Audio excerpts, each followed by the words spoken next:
Obasanjo, Gumi meet in Abeokuta, demand special court for bandits and others. The Islamic scholar Sheikh Ahmed Gumi on Sunday visited former President Olusegun Obasanjo in Abeokuta, where the deal deliberated on how to tackle rising insecurity in the country. Gumi came with a delegation of 8 on the visit. They are Professor Usman Yusuf, Malam Tuko Mamu, Dr. Umar Ado, Dr. Ibrahim Abdullahi, Honorable Suleiman Gumi, Alhaji Suleiman Yakubu, and Malam Boba Mohammed.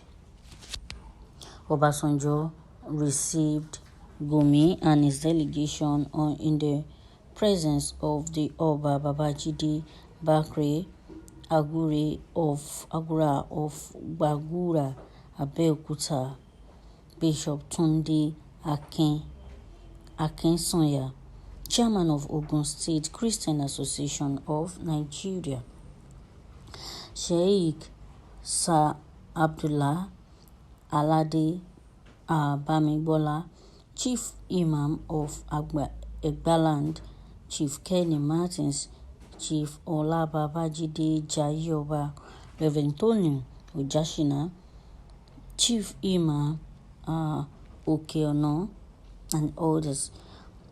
A joint statement issued at the end of their meeting lamented the menace of banditry, kidnapping, other crimes, and atrocities leading to general insecurity, saying it is a nationwide phenomenon. Yes, it is a nationwide problem. And this is what these people would have done all the while. This is what Obasanjo would have done all the while. Not him showing in concern, not him being lackadaistic about the problem of this country. We all know the problem. Even a newborn child knows the problem of this country, knows what we are facing in the country, knows how the country is feeling at the moment. Thank God Obasanjo is away from his tomba, and he has really deemed it fit inviting Gumi on the issue of insecurity in the country. And Gumi, on the other hand, deemed it fit to attend to Obasanjo's calling, and he attended it with some delegates, and even Obasanjo received them with so many delegates as well. Well, I hope the meeting will yield positive results. Not just having the meeting, but what will come out of the meeting is what matters. At the moment. Now the president is not in town. The president has gone for his treatment, and we cannot just be left just like that. There is supposed to be a solution. Our elders are gathering together and providing solution to the issue of insecurity in the country. The major problem now is how will Gumi be supporting the bandits in the country? Some of his statements has been, like he is supporting them because of the way he's demanding on their behalf. He demanded that the president or the government should give them amnesty, just like the Niger Delta militant. He said, if given the amnesty, they are ready to surrender. Then what are they going to do with the amnesty? He said they will protect themselves from being attacked. And he said they must rehabilitate and train them. Doing so, they will surrender. They will surrender and leave the forest where they are. But who told him that these people cannot go back to their vomit? These people are so callous. They are not worth defending because they are, they are so callous and heartless.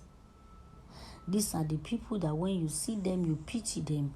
These are the people that when you see them, you will just feel like helping them. But at the end, they turn to be another thing in the country. They turn to be something else in the society.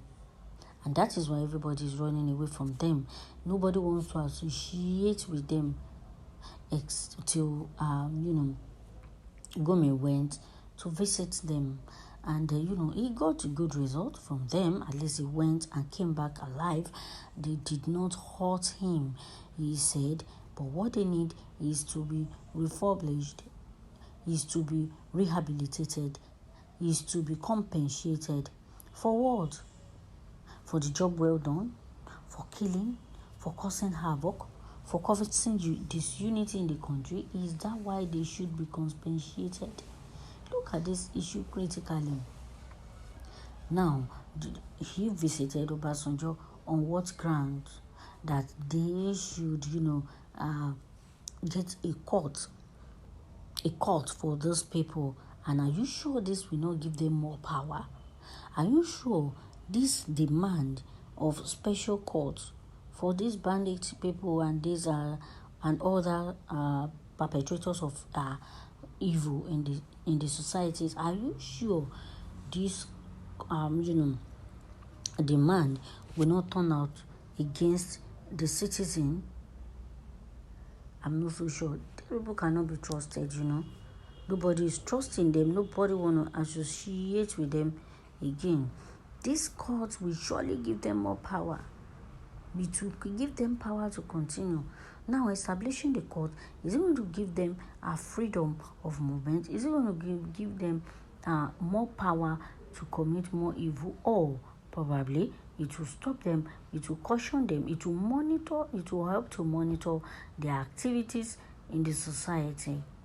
And the problem is, according to reports, some of these people are not even from our country, Nigeria.